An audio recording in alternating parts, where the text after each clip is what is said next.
Esta mañana tenemos el honor de recibir a uno de los grandes arquitectos del tiempo que nos toca vivir, uno de los grandes arquitectos del mundo, y Eduardo Souto de Moura, y a arquitecta también su hija Luisa Souto de Moura.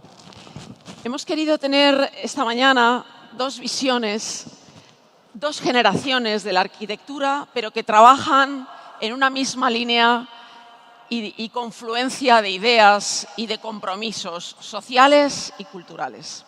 Les hago una pequeña indicación. Soy Marisa Santamaría, soy investigadora y divulgadora de movimientos sociales y culturales alrededor del diseño y la arquitectura, y he tenido el placer de entrevistar y de escribir en varias ocasiones a Eduardo Souto de Moura. Dos premisas de esta conversación. La primera es, llegamos a la conclusión de que esta conversación sería sin imágenes, ¿de acuerdo? Centrado en la palabra, centrado en una conversación más bien espontánea sobre diferentes ideas de la arquitectura de siempre y de ahora. Y también que será en portuñol. Unimos los dos idiomas y espero que nos comuniquemos perfectamente como debe ser entre todos. Muy buenos días, Eduardo. Buenos Luisa, días. muchísimas gracias, Gracias por venir.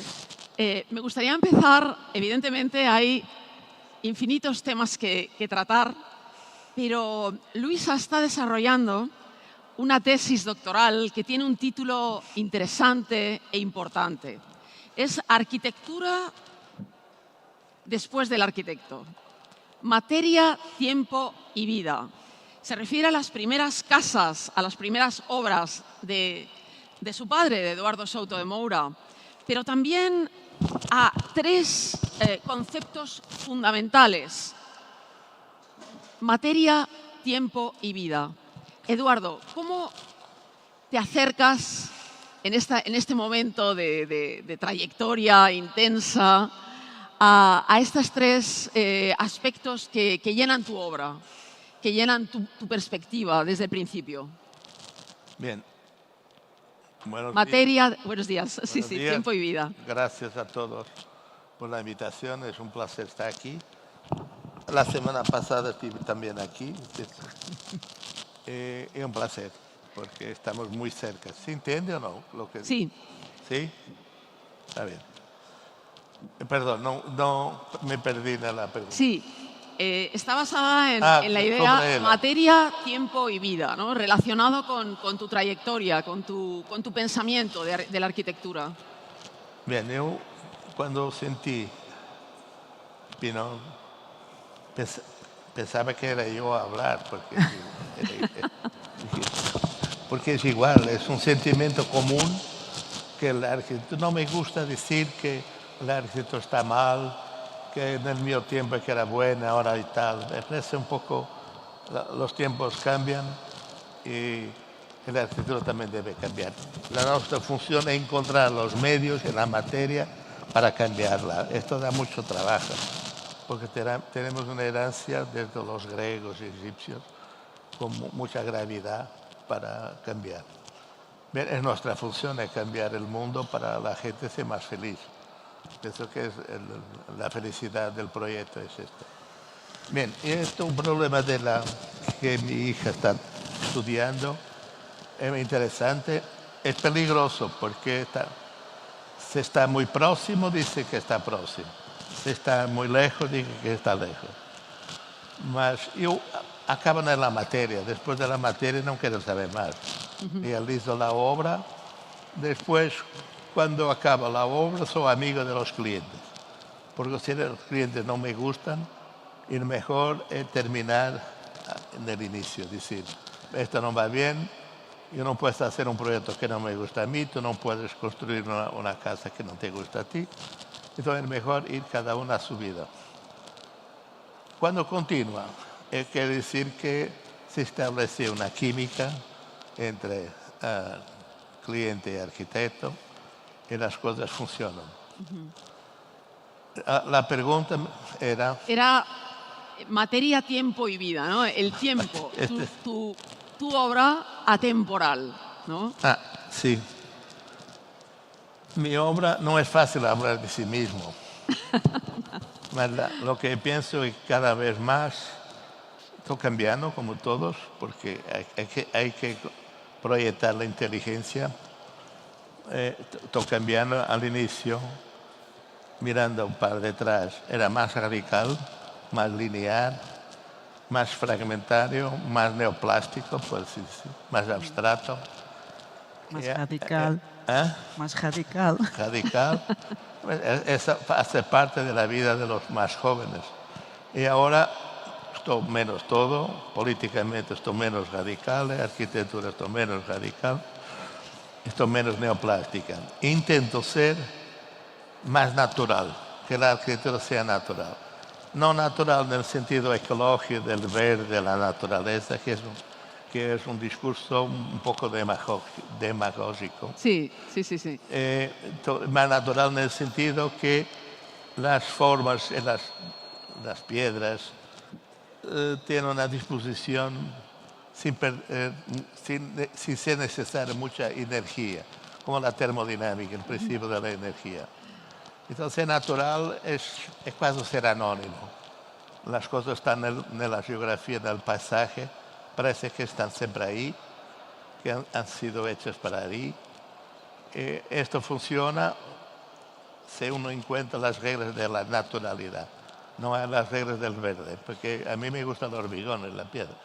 Y no puedo decir cuando los verdes dicen muerto al hormigón, yo no puedo estar de acuerdo porque trabajo con el hormigón todos los días. Efectivamente. Nos quedaría esa tercera parte de la temática perfilada por Luisa en su tesis doctoral, que es la vida, ¿no? Que es la conexión con la naturaleza y la conexión con el ser humano y cómo estamos evolucionando en este momento del siglo XXI.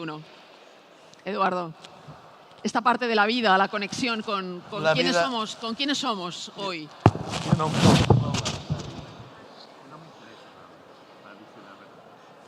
Repite, perdón. Que es importante, cuidado. ¿Estás bien? Espera ahí.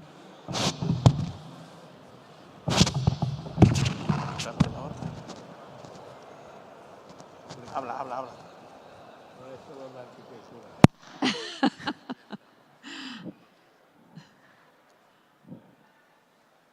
Es imperfecta también la tecnología. ¿Se entiende mejor? Sí, definitivamente.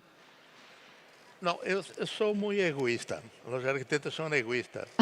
Ven el mundo en un papel blanco y reducen, son un poco esquizoides, pienso, porque hay que reducir todo el problema a un problema solo y después entrar de nuevo en la realidad. Yo, para decir la verdad, construyo las casas y las obras para mí mismo. Y el cliente es como un pseudónimo de mí mismo. Tengo muchos personajes. Y si no me gusta a mí, no me interesa, no gusta al cliente. Yo me transformo en el cliente. Una vez hice esto en una entrevista y salió, la cliente me escribió diciendo: yo te pago para hacer casas para ti mismo. Pues hay que decir la verdad. Entonces, primera fase, la idea que se encuentra con el dibujo, después los códigos constructivos, la materia, y después la vida. Quiero que sean mucho felices. Yo me imagino ahí dentro. Y al final somos amigos, porque si no funciona, no lo puedes hacer. Luisa, me encantaría que dieses también esa línea narrativa de esta tesis doctoral que nos acerca a la arquitectura después del arquitecto. Sí. Concepto muy interesante. Primero, muchas gracias por la invitación. Voy a hablar portuñol. Sí. Espero que vosotros me entiendan. La idea era, como el título es estudiar e investigar qué pasó después de estas viviendas serem publicadas hasta que la obra terminó sin sin lo habitante. Entonces, mi objetivo es saber que hay pasado en estas vivendas que fueron súper publicadas, súper importantes para muchos arquitectos, pero ninguém sabe qué pasó en ellas. Entonces son obras desde 1980 hasta 2000, muchas de ellas tienen 40 años, unas ya fueron demolidas. Entonces es entender la importancia del tiempo, que es un constructor que hace mucho en arquitectura. Ese tiempo es no solo tiempo material, pero naturaleza que existe à volta destas obras, e la cuestión de las personas, que para ti no es muy importante, pero No, es fundamental. No, es importante porque si no fuesen ellos yo no construiría. Claro. Es fundamental entender qué ha pasado, si vivieron en estas viviendas, si no, si vendieron, si quedaron, si sus hijos si quedaron o no. Entonces, lo objetivo es investigar estas variables que para mí son la base de hacer arquitectura. Fue lo principal objetivo de lo principal objetivo de mi investigación. ¿Qué encuentras en estas primeras casas de impulso, de innovación, de impulso creativo y de conexión profunda con la tradición?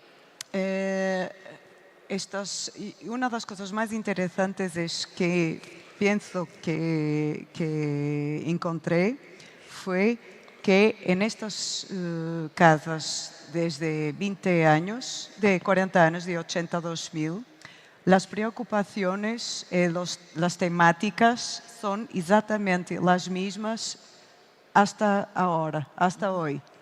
Las preocupaciones, sí, son las mismas. Igual. Puedes intervenir en cualquier momento, Eduardo, también. Entonces es muy interesante. ¿Puedes intervenir? Sí, si quieres apuntar algo sobre lo que explica Luisa, comenta. No, puedes interrumpir, claro. Entonces es igual. Entonces sus preocupaciones, sus temáticas, las mismas, pero la respuesta vaya cambiando con el tiempo, con la maturidad, con menos radicalidad, más pragmatismo, esta cuestión de la aceptación de la naturaleza de las cosas, no naturaleza por sí, la naturaleza de vivir las cosas. El devenir, ¿no? de la vida. Sí, aceptación de eso, con naturalidad. Entonces es muy interesante entender ese cambio, pero esa permanencia de las temáticas, que son son siempre las mismas que en estos 40 años han empezado y surgen en sus trabajos y que se mantienen hasta hoy. No, son siempre las mismas porque no es fácil abrir ventanas y muros. Es un drama que existe siempre en todas las obras, que hacer los negativos, como se hace el pensamiento monolítico, y después cómo abrir negativos. No sé si es por la proporción del muro o de la pared, pero me parece siempre ridículos los huecos. Parece que cuando yo copio, y copio todo porque me da seguridad, cuando copio una ventana que me gusta, y tengo que hacer porque ahí está un baño, voy a tener las medidas, y después me falta, las ventanas tienen 3 medidas, altura, largura y ancho. Y son muros de piedra así, de 1,60 m. Y uno no ve así, ve así. Entonces ve las 3 proporciones. Y ahora los muros tienen 20 centímetros o 15. Ya. Entonces me parece que los muros están haciendo así. El negativo que es un escenario. Y es muy difícil dibujar los huecos. Por eso, no por ideología, que no la tengo en la arquitectura, me parece que me interesa el neoplástico, hacer planos que me gustó mucho los planos de piedra y vidrio con 2 materiales, un muro de vidrio, un muro de piedra y ya está todo. y no es necesario abrir huecos, porque no lo sé, yo tengo una angustia de cómo hacerlo. Voy a contar una historia muy pequeña. Por favor. ¿Posso? Yo he hecho una casa, un edificio con 3 plantas para 3 clientes. Uno se quedó en Bruselas, en la Comunidad Europea, vendió la casa. Otro, en la planta baja, permaneció, que era el ingeniero. Y otro en medio la vendió. Y me preguntaron si yo estaba interesado en comprarla, porque he hecho la casa con mucho gusto, y como siempre para mí. Y después fui ahí a vivir. Mi mujer le gustó, que es extraño, que también es arquitecta. Sí. Cambió poco, cambió un armario de la cocina y la televisión. Y pues el otro se la vendió. Y Sisa, que trabajaba en la otra parte de la ciudad, tenía que atravesar la ciudad. Entonces le decimos que Venezuela, porque es viuvo se dice, Sí. ¿quieres venir aquí a vivir? Porque es un sitio bonito con un jardín y tal. Y la casa era muy radical, en los tiempos que yo era un poco suizo en el sentido de hacer una geometría, blanco es blanco, negro es negro. Entonces era un cubo con 2 vidrios, uno por el jardín, otro para la parte de atrás, y la sala y las habitaciones, y la parte lateral tenía los baños. Yo podía abrir ventanas a los baños, que era una cosa muy agradable, de tomar una ducha con luz natural, lavar los dientes y tal. Más tenía que abrir los negativos. Y me parecía una cosa ridícula, 4 ventanas aquí. Y bien, y dice el constructor, tú empiezas y cuando llegas a la altura de las ventanas, mi teléfono es para saber si abres las ventanas o no. Entonces mañana a las 8:30, yo estoy lleno de sueño. Aquí es para saber si abro las ventanas. Ah, muy bien, abre. Y después, las ventanas, mal o bien, están ahí. En la maravilla, los baños con luz natural, azul entre el sol. ¿Y quién compra esta habitación? Sisa. Y todos los arquitectos de Porto preguntan, ¿cómo es vivir en una casa de Eduardo? ¿Te sientes bien y tal? Y Sisa siempre, amigo, dice, la arquitectura no es gran qué. Los baños son muy buenos. El mármol caliente para los pies y pues la ventana que entra la luz de sol es muy agradable. Y yo pensé, ¿cómo es? Imagina si yo cerraba las ventanas y si estaba cerrado, todo negro, sabiendo que había un jardín y yo por coherencia conceptual de la geometría abstracta no habría ventanas ni puertas. Entonces esta experiencia ha sido muy fuerte para mí. Y lo que tiene que ser tiene mucha fuerza. Y hoy doy más importancia a la naturalidad do que a un concepto artificial de estética conceptual. La arquitectura conceptual no me interesa nada. Como se dice en Portugal, el infierno está lleno de buenas intenciones. Sí, sí, sí. Me encantaría hablar de una obra última, que en realidad es una obra familiar, que es el Hotel Duas Portas, que ha sido una también confluencia de tu puesta en marcha como promotora del proyecto, pero también tu madre, Luisa Pena, ha intervenido. Fue la autora, sí. Efectivamente, y incluso tus hermanas con obra, y tú también. No, nada. Nada. Nada. Somos casados, cada uno. Es cierto que dijiste obra familiar, pero yo me quedo apartado, ¿no? Sí, sí. Cuéntanos un poco este devenir de obra familiar, aunque no esté el padre, ¿no? Directamente, pero lo disfruta y está ahí, ¿no? La obra familiar, pero cada uno en su... Duas Portas es un proyecto de mi madre, Luisa Paña. Perdón, el dueño es mi cuñado, que pidió a la hermana. Es un proyecto de un pequeño hotel en Porto. Es muy pequeño, pero sigue todas vuestras enseñanzas, vuestra sabiduría. de lo que significa esa sencillez emocionante, ¿no? Sí, En cada detalle, tiene, en cada detalle. tiene algo muy difícil de hacer, que es una preexistencia, una casa Exacto. de siglo XIX, tal vez anterior, y lo difícil es hacer un proyecto confortable, que funcione, manteniendo esa atmósfera de la preexistencia, que es súper difícil. Eso acho que es lo que resultó mejor en Duas Portas, sí. No, tienen una planta más que está muy bien integrada, porque no, tiene el edificio con las ventanas y la planta más no es igual a las otras. Las ventanas hacen casi igual. Parece que cuando se mira parece que es todo un todo, pero al final se ve que se nuevas.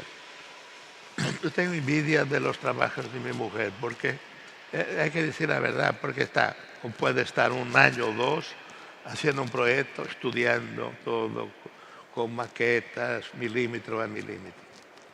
Y todas las cosas resultan muy bien. Mujer Luisa ha trabajado muchos años, Sí, con cerca de Siza. 30 años, con Siza, con Álvaro Siza. Sí. Es muy Exactamente. siciliana. O sea que es Muy bien. Hablas de las primeras casas en tu tesis, pero me gustaría que comentaseis los dos los últimos proyectos, un poco que siguen esta línea, pero como tú decías, hay menos radicalidad, más apego a una línea de tradición emocionante, ¿no? ¿Cómo observas esa evolución final, Luisa? Estoy intentando pensar en un proyecto reciente que se relaciona con estas primeras viviendas que estoy estudiando.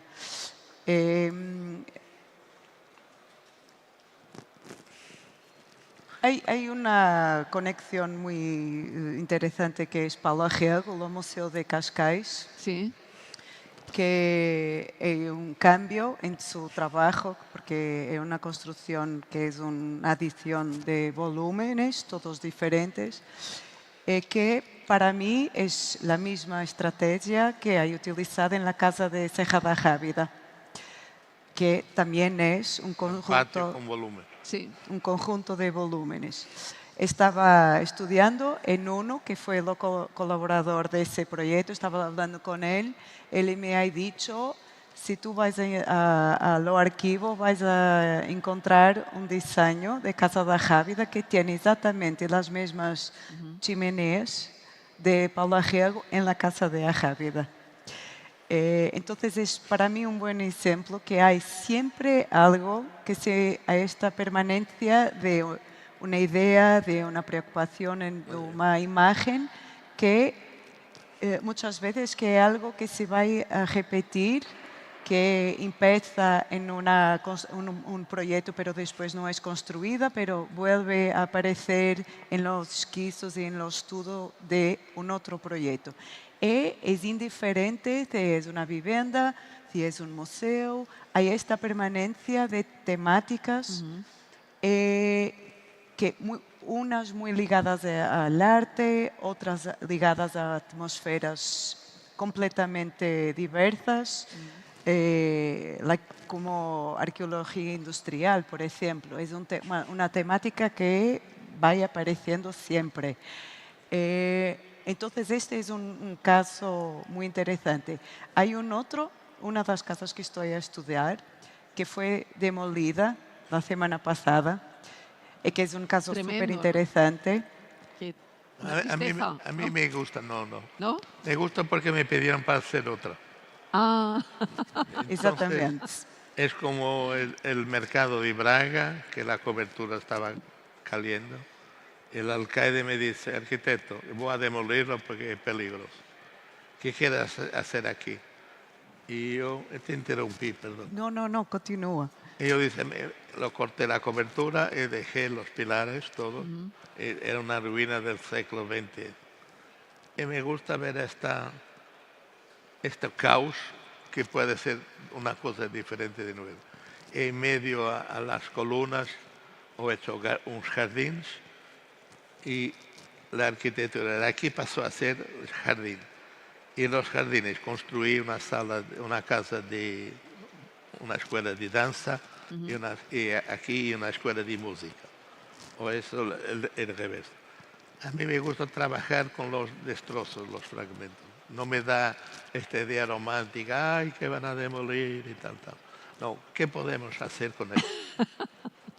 O sea, que sigues con nuevos desafíos y nuevos retos. De todas Sí. formas, Luisa, tú y yo ayer hablábamos un poco de qué pena que se haya... Él ha dicho una cosa que puede ser verdad. Perdón. Que es, tengo una obsesión de hacer siempre la misma casa. Intentar, ya sabiendo que no puede ser la casa universal. Entonces empiezo siempre a dibujar los primeros dibujos con los últimos de la última obra, para ver, porque uno no puede partir de nada. ¿Qué decir? Era no ser inteligente, aprovechar lo que se ha hecho durante 50 años. Entonces empieza a utilizar los mismos y después, como la realidad, el cliente, las geografías son todos diferentes, la voy cambiando poco a poco. Un poco como la escultura que uno hace así y va cambiando. Una cosa que veo que las últimas casas cada vez menos vidrio. Por ejemplo, mi habitación era en vidrio, tenía una estantería de libros y unas puertas corredizas. Y todo era, cuando se abren las puertas, era todo vidrio. Yo pasé años a abrir la puerta así, y una regla, uno abre las puertas para el cuerpo pasar. Yo, como soy gordo, abro un poco más. Más cuando entro en la habitación y veo a la señora que cuida la casa con Ajax limpa vidrios, limpiando los vidrios, yo veo un vidrio de 4 metros y digo, ¿más para qué existe esto? Para ver los vecinos. Entonces, cada vez más divido el vidrio en dos, una parte más íntima de la cama, si dice cama, Sí. y la otra solo mitad, con una puerta única corredera para hacer negro. Esto está cambiando cada vez menos transparencias, cada vez más cerrado, eso lo sé. Porque también hay los problemas de la energía que me interesan, la ecología y me interesa, no el verde, más la ecología. Hay que inventar una nueva ecología, pienso yo, no los 10 mandamientos, que hormigón no, verde sí. Hablas, Eduardo, de inventar, de crear sobre un dibujo preexistente y orgánicamente darle una nueva vida. Estás lleno de energía, ¿no? Lleno de retos y es una obra absolutamente vigente que cobra importancia a medida que van pasando los años. También hablábamos de esta materialidad, no solo la piedra natural, pero más que nunca en el contexto internacional, en arquitectos y diseñadores de todo el mundo, la piedra cobra importancia como ese elemento de vigencia natural y de impacto de la naturaleza en nuestros espacios. Luisa, estamos deseando leer tu tesis y observar las investigaciones a las que estás, tus conclusiones.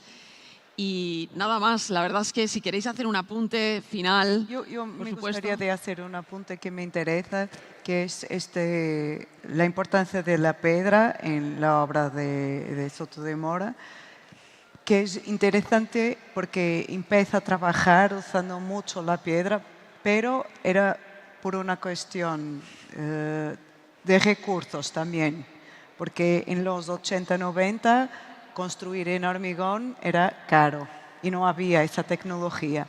Entonces, la piedra era algo que había esa tradición, ese conocimiento de hacer, y había el material. Era una cuestión de recursos.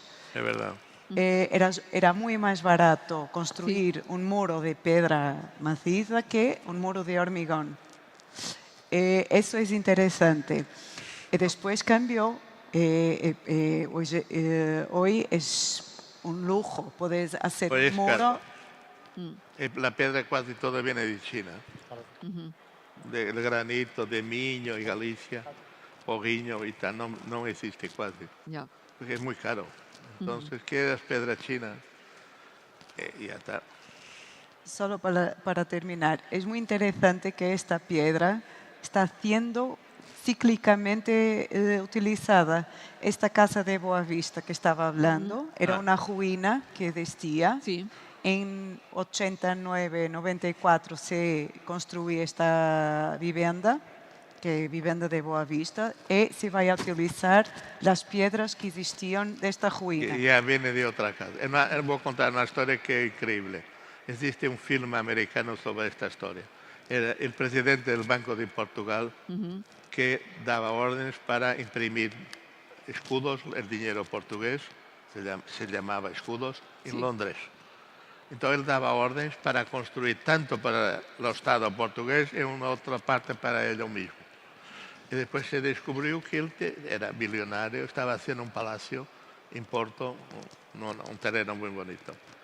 Y cuando llegó a la planta baja, llegó la policía y fue en prisión, porque descubrió.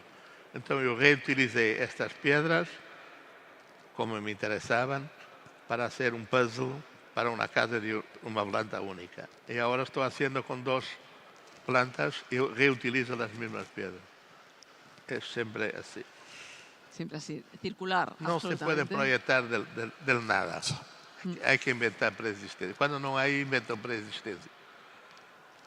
Crear sobre lo preexistente, efectivamente. Carmen habló mucho que vaciado en estos muros, que eran bajitos, lo he hecho la casa, que es un poco como una dilatación de los muros. Eduardo y Luisa, muchísimas gracias De nada, un por placer estar aquí con nosotros. Cuando se te otorgó el premio Pritzker, una de las frases fundamentales es: evoca las tradiciones arraigadas, pero las traes al presente y las proyectas, sin duda, las proyectáis también juntos hacia el futuro. Muchísimas gracias. Gracias. Muchísimas gracias a todos.